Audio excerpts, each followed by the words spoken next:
The presidential debate was a stitch-up. Let's talk about it.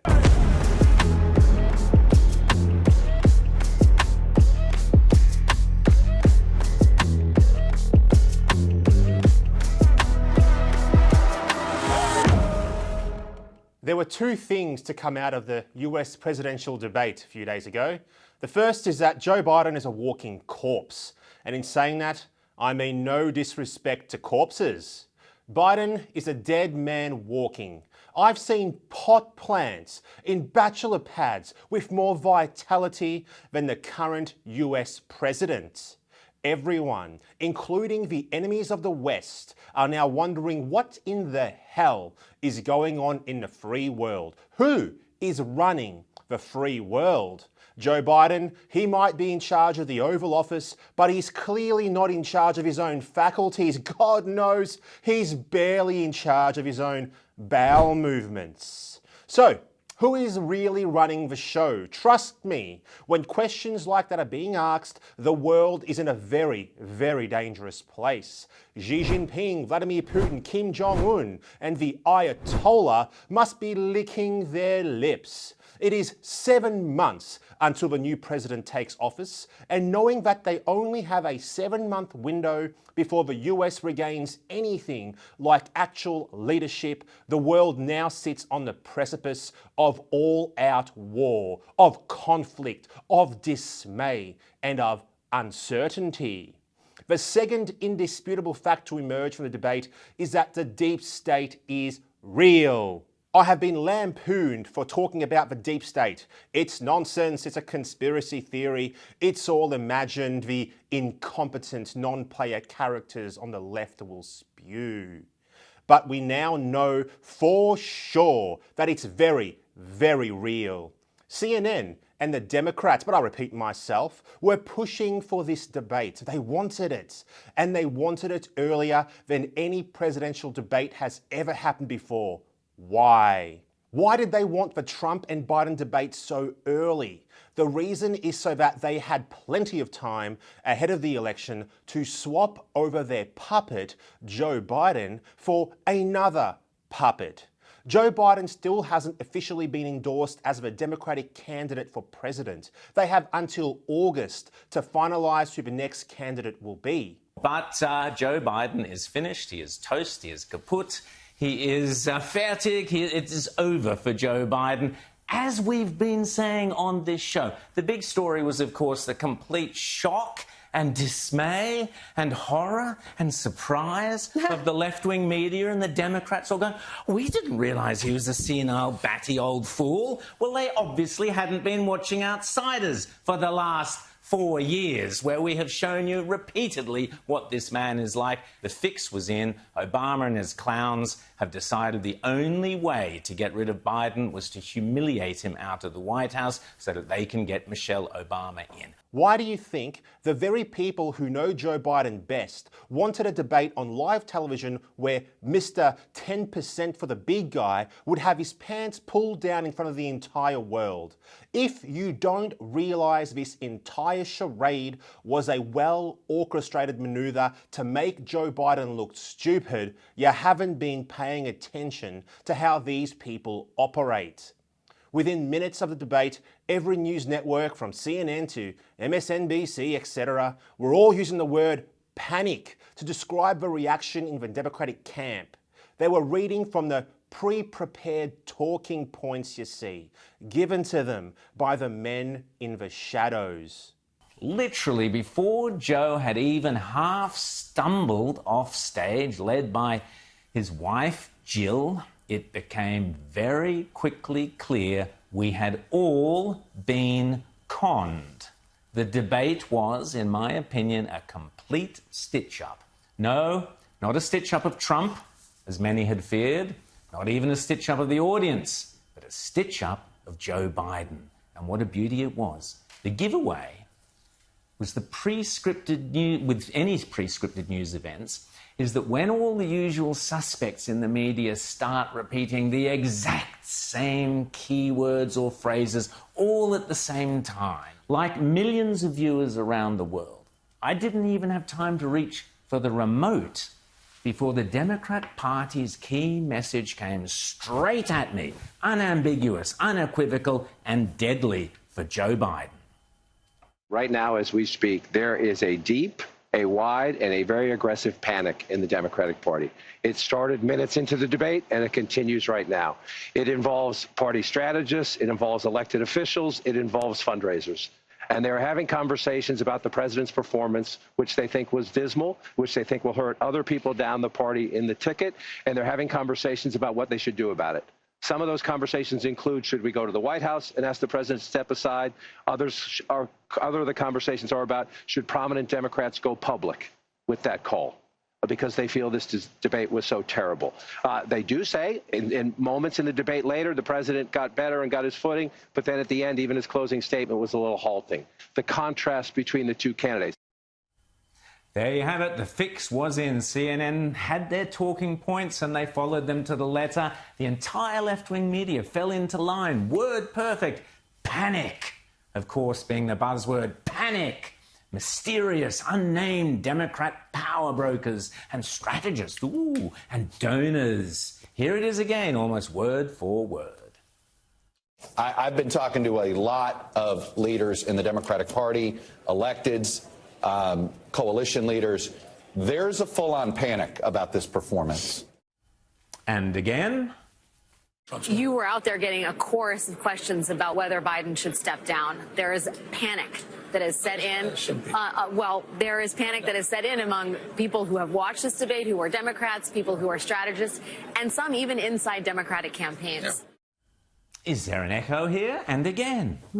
I, too, was on the phone throughout much of the debate with Obama world people, with Democrats, with people who are political operatives, with campaign operatives. My phone really never stopped buzzing throughout. And the universal reaction was somewhere approaching panic. Oh, panic. This one varied a little. Pain as well as panic. There is time for this party to figure out a different way forward if he will allow us to do that. But that was not what we needed from Joe Biden, and it's personally painful for a lot of people. It's not just panic, it's pain of what we saw tonight. The print media got their memos too. Here was the Washington Post dutifully pushing the panic button, as it were. Democrats panic over Biden debate. And so too the New York Times, a fumbling performance and a panicking Democrat Party before you could say, come on, man, official. The panic had spread all around the globe. Even the Sydney Morning Herald got in on the act. And even when CNN's Chris Wallace strayed from the panic line, maybe he thought it sounded a little too rehearsed, his producers had it all up on a strapline underneath him just to make sure you got an aggressive panic, no less. Joe Biden sought this debate at this remarkably early time because he knew he was losing and he needed to change the narrative. And he did change the narrative. He sunk his campaign tonight. And that is, of course, where the narrative now is. Joe Biden will be replaced at the forthcoming Democrat convention. As I have said several times on this show, in my opinion, this whole debate was staged by the Obama and Clinton forces who set a massive booby trap for the Biden White House forces, and Jill and Joe walked straight into it. Stumbled straight into it. They humiliated Biden in front of the entire world. The fix was in from the moment old Joe stepped on stage. Barack Hussein Obama will now play kingmaker behind the scenes and get the public and media to persuade. He'll get the public and media to do it. That's the cleverness of this strategy, to persuade Joe to stand down, and then he'll get the public and the media to persuade his other half, Michelle, to run. Within hours of the debate, the New York Times had got an article out calling for Joe Biden to stand aside and let someone else take on Trump. In other words, the Democrats and their propaganda arm, the left-wing media, had seen how well Trump was doing in the polls and decided that Joe Biden had to be replaced. This was very clearly the first stage in that process. We thought the debate was going to be a stitch-up of President Donald Trump. It wasn't. It was a stitch-up of Joe Biden. The debate largely favoured Trump, from the way that the responses had a set time limit which kept Trump focused and his responses short and to the point and sharp, to the questions themselves that were surprisingly more balanced than many expected, to the way that they did not interrupt Trump as much as we thought that they might when he was speaking. The moderators simply set the scene to allow Joe Biden to fail and to expose Joe Biden for who he really was, a dementia-riddled old man who should not be anywhere near the levers of power. They allowed Sleepy Joe to look as sleepy and as silly as possible so that the argument to replace him would become irresistible. The man they have spent the past 4 years protecting has been dropped like a hot potato. The decline in recent years is undeniable. It's not due to a stutter, it's not a right-wing conspiracy, it's real and obvious to anyone with eyes and ears. But the overwhelming majority of the media has asked you to not believe your lying eyes and ears and trust the narrative that Joe is fine. Here's the Washington Post and the New York Times and ABC all claiming out of context and misleading videos are being used to unfairly malign Joe Biden as mentally and physically deficient. ABC News told you seeing is not believing. No, don't believe what you see. These are just out of context videos. And they're being used to fuel a narrative that President Joe Biden is mentally and physically unfit for office. End quote. That's what they were claiming. And the Democrats in unison were on message, pushing the narrative that Joe is fit, as sharp as a tack, never been better. He is sharp, intensely probing, and detail-oriented and focused. This is a man who is sharp, who is on top of his game, who knows what's going on. This guy's tough. He's smart. He's on his game. His mental acuity is great. This is a very sharp president. This is a man that's on his game. President Biden is absolutely fit. There's not a problem. He's sharp. He's fit. He's always answering questions. He is on the ball. He was sharper than anyone I've spoken to. He is sharp. He is on top of things. There's no doubt in my mind that the president is mentally fit for office. Biden has proven himself to have a strong memory. He's completely mentally sharp. He's at the top of his game. And who could forget Jill Biden with the ladies of The View making these claims before the debate. American people deserve a debate because you need to see your choices. You need to see Trump and you need to see the president and you need to see the differences. And my husband's, and you're going to see how smart he is and the experience he has. And then you'll see somebody who, like you're saying, I'm going to use Joy's words, can't put a sentence together. Yes, she really said it's Trump who can't put a sentence together. Old Joe has never been better, and the media fanboys and girls have been ready to regurgitate that message. This was Joe Scarborough on MSNBC. Now, he's cogent, but I undersold him when I said he was cogent. He's far beyond cogent. In fact, I think he's better than he's ever been. Intellectually, analytically, because he's been around for 50 years. Start your tape right now, because I'm about to tell you the truth. And F you if you can't handle the truth. This version of Biden, intellectually, analytically, is the best Biden ever. Not a close second, and I've known him for years. Wow, the gaslighting there is weapon grade. But here is our old Joe Scarborough, the MSNBC anchor, after the debate. And now is a good time. In June, thank God, in June, and not October, in June, this is the last chance for Democrats to decide whether this man we've known and loved for a very long time is up to the task of running for president of the United States. He wants to knife him, wants to replace him. Think of this for a moment. For the past 4 years, the media told you that Joe Biden was a smart man, a competent man. They told you that he was mentally fit, that he was strong. They told you that all those videos of him bumbling and fumbling were deep fakes or videos taken out of context. They told you to reject what your eyes could see. All of a sudden, after the debate, they immediately changed the narrative from he's the smartest, most competent and mentally fit man they have ever seen and pivot into the new narrative of panic stations, cognitive issues and dementia. What does this tell you?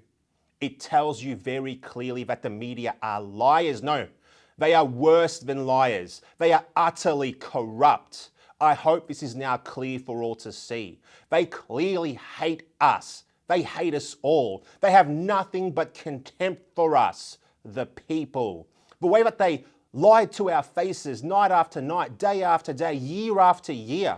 These people are truly whores, purchased for a few pieces of silver. So now the switch has been flipped to Project Michelle Obama. Trust me, that's where this is likely to go. They think that leftist Americans are so dumb that they would vote for a woman whose only qualification for high office is that she was married to Barack Obama, and perhaps they're correct. The average leftist is, after all, bereft of intelligence. If Michelle Obama did run for president, we all know the same puppet masters who have controlled Joe Biden for the past 4 years will be pulling her strings as well. I mean, it has to be Michelle for president, doesn't it? It can't be Kamala Harris. No one likes her. Not even Democrats like her. She laughs like a hyena. She speaks in word salads. And her only claim to office is that she ticks a diversity box. Well, Michelle Obama ticks that box as well, but without being nearly as annoying. Feast your eyes on this latest word salad from the Vice President of the United States of America. It's very important, as you have heard from so many incredible leaders, for us at every moment in time, and certainly this one, to see the moment in time in which we exist and are present, and to be able to contextualize it, to understand where we exist in the history and in the moment as it relates not only to the past but the future. What is this woman smoking? Keep in mind, she premised that with, I think it's very important. So you lean in and then you just like, what? The actual... I mean, this is the reason why Biden has to live forever. Not that we know that he's still alive. He's clearly been propped up for a very long time. Maybe he's passed and is just somehow still moving around the stage. But this is why he's got to remain in office, because this woman would be worse. The other option to replace Biden is California Governor Gavin Newsom. But the Democrats can't possibly deny a black vice president by voting for an all-American white guy. They have dug themselves into a diversity, equity and inclusion hole that they are not easily going to get out of. But worse, Gavin Newsom is best known for turning the once wonderful state of California into a progressive leftist hellhole where human excrement litters the streets. Pooping on the streets. Yep, that's a thing in California. In many ways, it doesn't matter who the Democrats pick to replace Joe Biden. It has been obvious to me for the past 4 years, and it should be obvious to everyone now, that America is actually being run by faceless men behind the scenes, from the shadows. These exact same types of men also run Canberra. And whoever runs against Trump in November will overprivilege to those same faceless men who have given us the last 4 years of disaster. I should add, we also know exactly what a Trump presidency will look like because we've had one. It will mean a better American economy, a stronger US military, and a higher likelihood of world peace. For all our sakes, let's pray that Trump triumphs in November, no matter who the media's, no matter who the Democrats' challenger is. Why should we care? Because America is a beacon for the West. If they fall, we fall. love or loathe Donald Trump. As goes the United States, so goes the free world, so goes Australia, so goes the Anglosphere.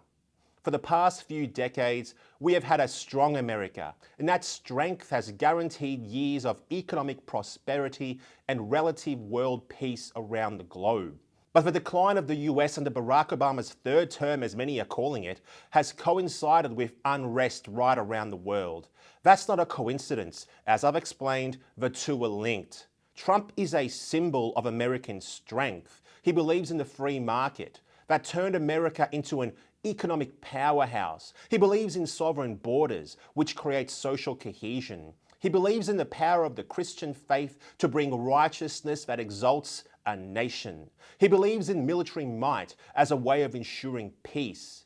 Compare that to what we've seen under Biden. The American economy is beset by inflation, sapping its strength to wage war if the circumstances demanded. The borders have been left unattended, allowing a flood of unverified illegals, which have caused social chaos. And don't get me started on the moral fabric of America. The Biden administration is more interested in drag shows than in honor and valor. Speaking of which, the American military is now viewed around the world as something of a woke joke. 4 more years of that, and there will not be a free world. I care about what happens in the United States because it directly determines the kind of country that we will have right here in Australia. I care about Donald Trump winning in November, whatever you personally might think of him, because he embodies freedom, liberty, and prosperity. And at the end of the day, that's what we should all want for all of our nations. Without a strong America, we will not have a strong Australia. Whatever happens in America directly influences what happens here. What happens in the entire Anglosphere? If you had any sense at all, you would be supporting Donald J. Trump, the 45th president, to be the 47th president of the United States, like I am. God bless you. God bless our nation. I'm Senator Babette for the United Australia Party.